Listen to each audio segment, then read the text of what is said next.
ओम नमः शिवाय। आज हम विंध्येश्वर संहिता का अध्याय 18 शुरू करेंगे।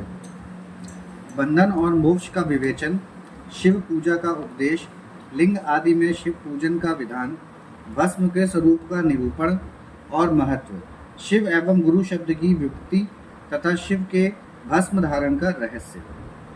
ऋषि बोले, सर्वज्ञों में श्रेष्ठ सूत जी, बंधन और मोक्ष का स्वरूप क्या है, यह हमें बताइए। सूत जी ने कहा, महर्षियों में बंधन और मोक्ष का स्वरूप तथा मोक्ष के उपाय का वर्णन करूंगा। तुम लोग आदर पूर्वक सुनो। जो प्रकृति आदि 8 बंधनों से बंधा हुआ है वह जीव बुद्ध कहलाता है, और जो उन 8 बंधनों से छूटा हुआ है उसे मुक्त कहते हैं। प्रकृति आदि को वश में कर लेना मोक्ष कहलाता है। बंधन आगंतुक है और मोक्ष स्वतः सिद्ध है। बुद्ध जीव जब बंधन से मुक्त हो जाता है तब उसे मुक्त जीव कहते हैं। प्रकृति, बुद्धि, त्रिगुणात्मक अहंकार और 5 तन्मात्राएं, इन्हें ज्ञानी पुरुष प्रकृष्ट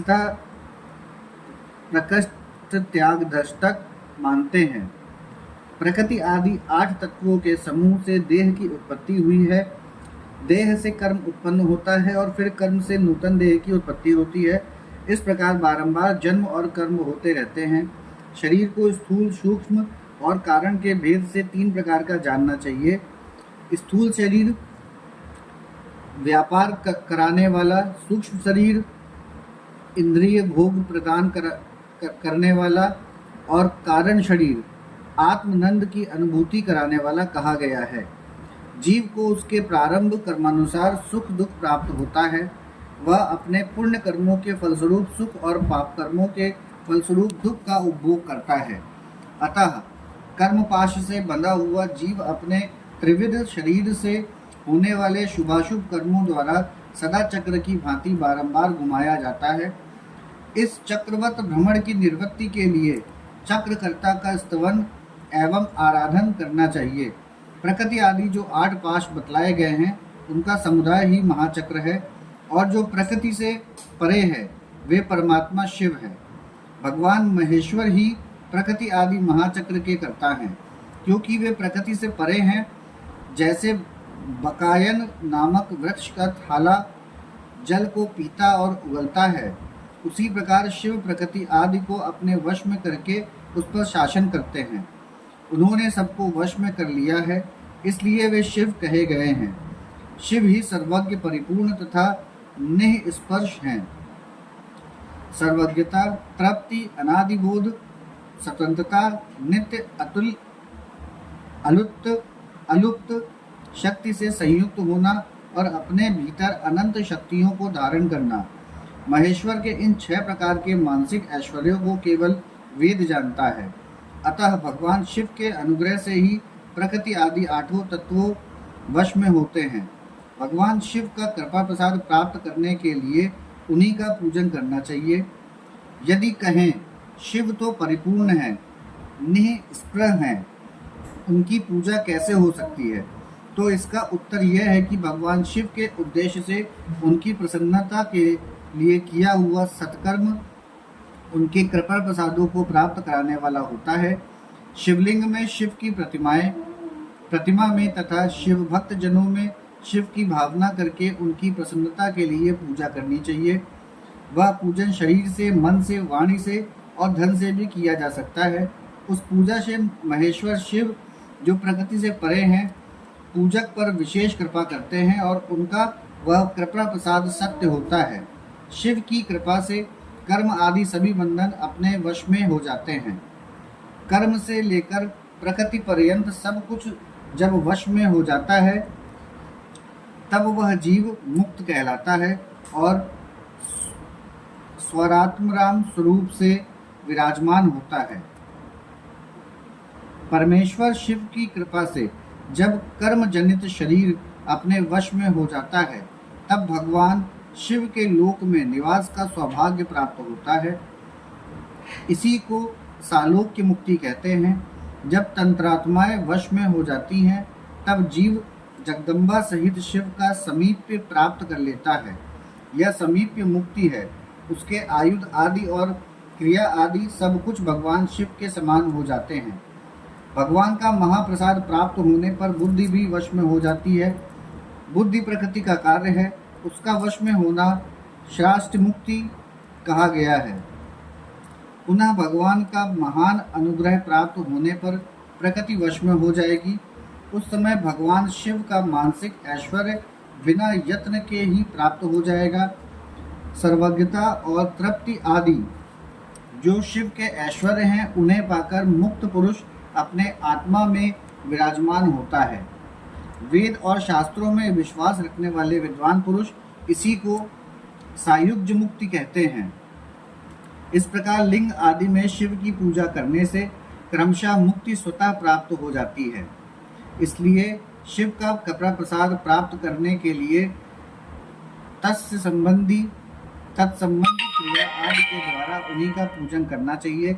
शिव क्रिया, शिव तप, शिव मंत्र जप, शिव ज्ञान और शिव ध्यान के लिए सदा उत्तरोत्तर अभ्यास बढ़ाना चाहिए।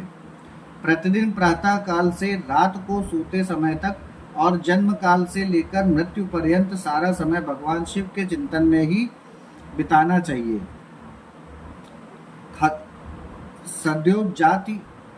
सद्योजता आदि मंत्रों तथा नाना प्रकार के पुष्पों से जो शिव की पूजा करता है, वह शिव को ही प्राप्त होता है। ऋषि बोले, उत्तम व्रत का पालन करने वाले सूत जी, लिंग आदि में शिव जी की पूजा का क्या विधान है, यह हमें बताइए। सूत जी ने कहा, द्विजो, मैं लिंगों के क्रम का यथावत वर्णन कर रहा हूँ, तुम सब लोग सुनो। वह प्रणव ही समस्त अभीष्ट वस्तुओं को देने वाला प्रथम लिंग है, उसे सूक्ष्म प्रणव स्वरूप समझो। सूक्ष्म लिंग निष्कल होता है और स्थूल लिंग सकल। पंचाक्षर मंत्रों को ही स्थूल लिंग कहते हैं और उन दोनों प्रकार के लिंगों का पूजन तब कहलाता है। वे दोनों ही लिंग साक्षात मोक्ष देने वाले हैं। पौरुष लिंग और प्रकृति लिंग के रूप में बहुत से लिंग हैं, उन्हें भगवान शिव ही विस्तार पूर्वक बता सकते हैं, दूसरा कोई नहीं जानता। पृथ्वी के विकारभूत जो लिंग ज्ञात हैं, उनको मैं तुम्हें बता रहा हूँ। उनमें स्वयं शंभुलिंग प्रथम है, दूसरा बिंदुलिंग, तीसरा प्रतिष्ठित लिंग, चौथा चिरलिंग और पांचवा गुरुलिंग। देवर्षियों की तपस्या से संतुष्ट हो उनके समीप प्रकट होने के लिए पृथ्वी के अंतर्गत बीज स्वरूप व्याप्त हुए भगवान शिव वृक्षों के अंकुर की भांति भूमि को भेद कर नादलिंग के रूप में व्यक्त हो जाते हैं। वे स्वतः व्यक्त हुए शिव ही स्वयं प्रकट होने के कारण स्वयंभू नाम धारण करते हैं। ज्ञानीजन उन्हें स्वयंभू लिंग के रूप में जानते हैं। उस स्वयंभू लिंग की पूजा से उपासक का ज्ञान स्वयं ही बढ़ने लगता है। सोने चांदी आदि के पत्र पर, भूमि पर अथवा वेदी पर अपने हाथों से लिखित जो शुद्ध प्रणव मंत्र रूप लिंग है, उसमें तथा मंत्र लिंग का आलेखन करके उसमें भगवान शिव की प्रतिष्ठा और आवाहन करें। ऐसा बिंदुनादमय लिंग स्थावर और जंगम दोनों ही प्रकार का होता है। इसमें शिव का दर्शन भावनामय ही है, ऐसा निसंदेह कहा जा सकता है। जिसको जहाँ भगवान शंकर के प्रकट होने का विश्वास हो, उसके लिए वहीं प्रकट होकर वे अभीष्ट फल प्रदान करते हैं। अपने हाथ से लिखे हुए यंत्र में अथवा कृत्रिम स्थावर आदि में भगवान शिव का आवाहन करके 16 उपचारों से उनकी पूजा करें। ऐसा करने से साधक स्वयं ही ऐश्वर्य को प्राप्त कर लेता है और इस साधन के अभ्यास से उसको ज्ञान भी होता है। देवताओं और ऋषियों ने आत्मसिद्धि के लिए अपने हाथों से वैदिक मंत्रों के उच्चारण पूर्वक शुद्ध मंडल में शुद्ध भावना द्वारा जिस उत्तम शिवलिंग की स्थापना की है, उसे पौरुष लिंग कहते हैं तथा वही प्रतिष्ठित लिंग कहलाता है। उस लिंग की पूजा करने से सदा पौरुष ऐश्वर्य की प्राप्ति होती है। महान ब्राह्मण और महाधनी राजा किसी कारीगर से शिवलिंग का निर्माण कराकर जो मंत्र पूर्वक उसकी स्थापना करते हैं, उसके द्वारा स्थापित हुआ वह लिंग भी प्रतिष्ठित लिंग कहलाता है। किंतु वह प्राकृतिक लिंग नहीं, किंतु वह प्राकृत लिंग है। इसलिए प्राकृत ऐश्वर्य भोग को ही देने वाला होता है, जो शक्तिशाली और नित्य होता है उसे पौरुष कहते हैं, तथा जो दुर्बल और अनित्य होता है वह प्राकृत कहलाता है। लिंग नाभि, जिह्वा, नासाग्रभाग और शिखा के क्रम से कटी, हृदय और मस्तक तीनों स्थानों में जो लिंग की भावना की गई है, उस आध्यात्मिक लिंग को ही चरलिंग कहते हैं। पर्वत को पौरुष लिंग बताया गया है और भूतल को विद्वान पुरुष प्राकृत लिंग मानते हैं। वृक्ष आदि को पौरुष लिंग जानना चाहिए और गुल्म आदि को प्राकृत लिंग, साठी नामक धान्य को प्राकृत लिंग समझना चाहिए और शाली एवं गेहूं को पौरुष लिंग। अणिमा आदि आठों सिद्धियों को देने वाला जो ऐश्वर्य है उसे पौरुष ऐश्वर्य जानना चाहिए। सुंदर स्त्री तथा धन आदि विषयों को आस्तिक पुरुष प्राकृत ऐश्वर्य कहते हैं। लिंगों में सबसे प्रथम रसलिंग का वर्णन किया जाता है। रसलिंग ब्राह्मणों को उनकी सारी अभीष्ट वस्तुओं को देने वाला है। शुभ कारक बाणलिंग क्षत्रियों को महान राज्य की प्राप्ति कराने वाला है। सुवर्णलिंग वैश्यों को महाधनपति का पद प्रदान करने वाला है तथा सुंदर शिवलिंग शूद्रों को महाशुद्धि देने वाला है। स्फटिक में लिंग तथा बाणलिंग सब लोगों को उनकी समस्त कामनाएं प्रदान करते हैं।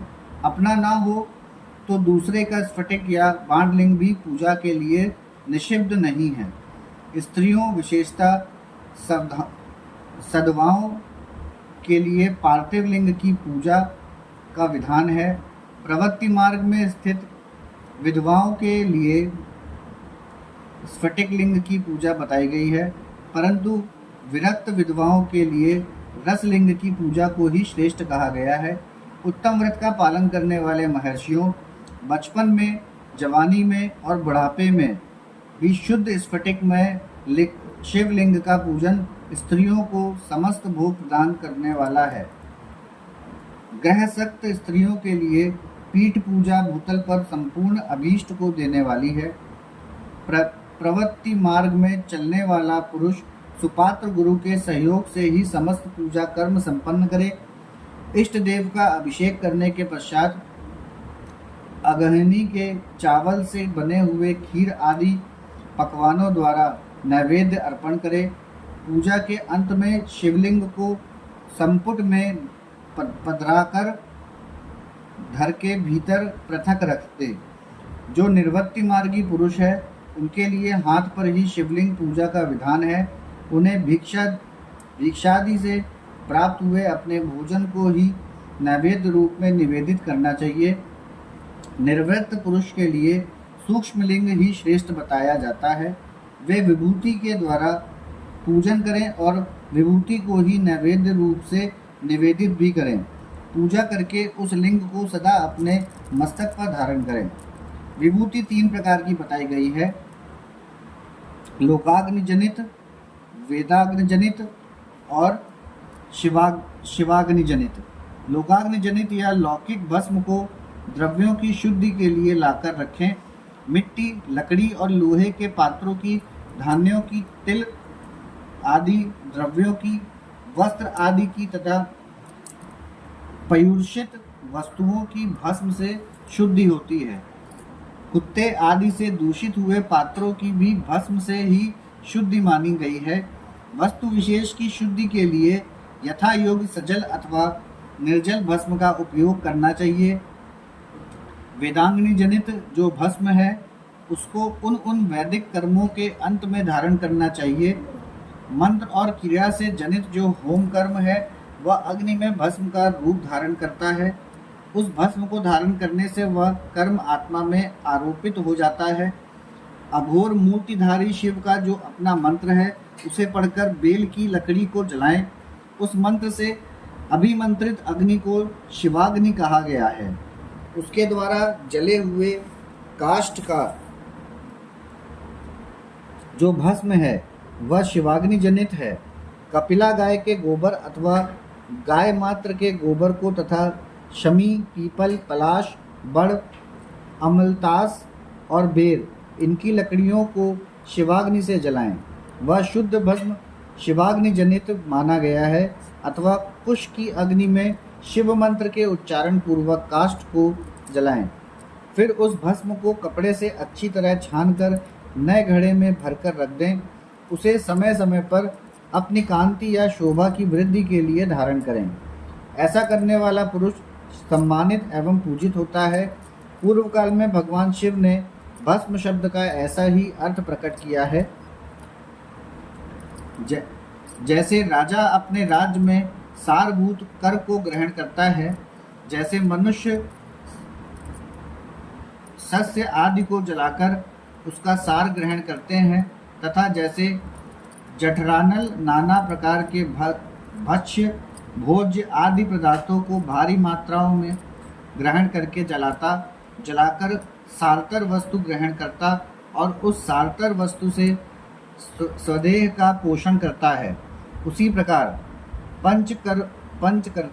प्रपंचकर्ता परमेश्वर शिव ने भी अपने में आधेय रूप से विद्यमान प्रपंच को जलाकर भस्म रूप से उसके सार तत्व को ग्रहण किया है।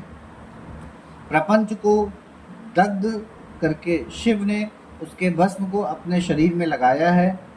राख भभूत पोतने के बहाने जगत के सार को ही ग्रहण किया है। अपने शरीर में अपने लिए रत्न स्वरूप भस्म को इस प्रकार स्थापित किया है। आकाश के सार तत्व से केश, वायु के सार तत्व से मुख, अग्नि के सार तत्व से हृदय, जल के सार तत्व से कटिभाग और पृथ्वी के सार तत्व से घुटने को धारण किया है। इसी तरह उनके सारे अंग विभिन्न वस्तुओं के सार रूप हैं। महेश्वर ने अपने ललाट में तिलक रूप से जो त्रिपुंड धारण किया है, वह ब्रह्मा, विष्णु और रुद्र का सार तत्व है।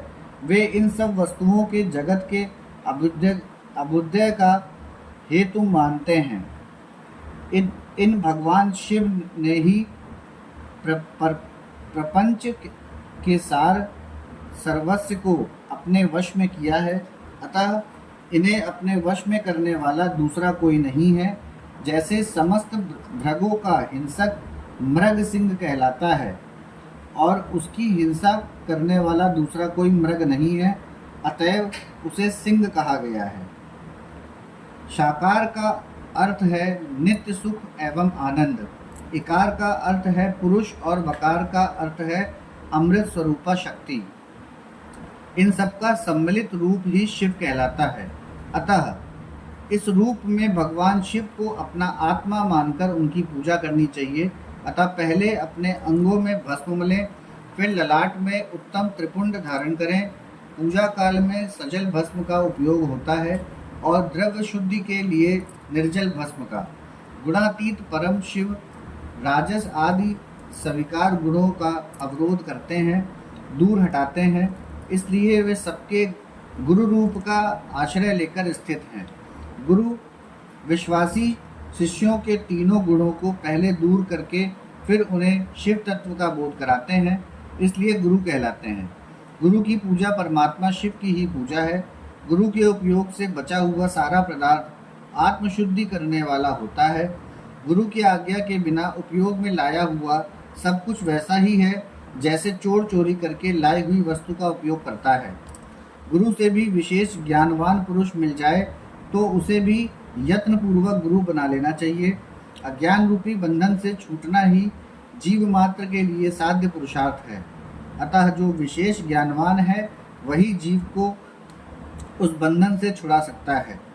जन्म और मरण रूप द्वंद्व को भगवान शिव की माया ने अर्पित किया है। जो इन दोनों को शिव की माया को ही अर्पित कर देता है वह फिर शरीर के बंधन में नहीं पड़ता। जब तक शरीर रहता है तब तक जो क्रिया के ही अधीन है वह जीव बद्ध कहलाता है। स्थूल, सूक्ष्म और कारण तीनों शरीर को वश में कर लेने पर जीव का मोक्ष हो जाता है, ऐसा ज्ञानी पुरुष का कथन है। माया चक्र के निर्माता भगवान शिव ही परम कारण हैं। वे अपनी माया के दिए हुए द्वंद्व का स्वयं ही परिमार्जन करते हैं। अतः शिव के द्वारा कल्पित हुआ द्वंद्व उन्हीं को समर्पित कर देना चाहिए।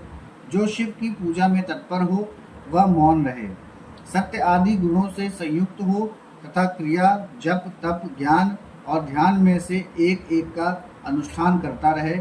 ऐश्वर्य, दिव्य शरीर की प्राप्ति, ज्ञान का उदय, अज्ञान का निवारण और भगवान शिव के समीप्य का लाभ, ये क्रमशः क्रिया आदि के फल हैं। निष्काम कर्म करने से अज्ञान का निवारण हो जाने के कारण शिव भक्त पुरुष उसके यथोक्त फल को पाता है। शिव भक्त पुरुष देश, काल, शरीर और धन के अनुसार यथा योग्य क्रिया आदि का अनुष्ठान करे। न्यायोपार्जित उत्तम धन से निर्वाह करते हुए विद्वान पुरुष शिव के स्थान में निवास करें। जीव हिंसा आदि से रहित और अत्यंत क्लेश शून्य जीवन बिताते हुए पंचाक्षर मंत्र के जप से अभिमंत्रित अन्न और जल को सुख स्वरूप माना गया है। अथवा कहते हैं कि दरिद्र पुरुष के लिए भिक्षा से प्राप्त हुआ अन्न ज्ञान देने वाला होता है। शिव भक्त को भिक्षान्न प्राप्त हो तो वह शिव भक्ति को बढ़ाता है। शिव योगी पुरुष भिक्षान्न को शंभु सत्र कहते हैं। जिस किसी भी उपाय से जहाँ कहीं भी भूतल पर शुद्ध अन्न का भोजन करते हुए सदा मौन भाव से रहें, अपने साधन का रहस्य किसी पर प्रकट न करें, भक्तों के समक्ष ही शिव के महात्म्य को प्रकाशित करें। शिव मंत्र के रहस्यों को भगवान शिव ही जानते हैं, दूसरा नहीं। यहाँ हमारा अध्याय 18 समाप्त होता है। ओम नमः शिवाय।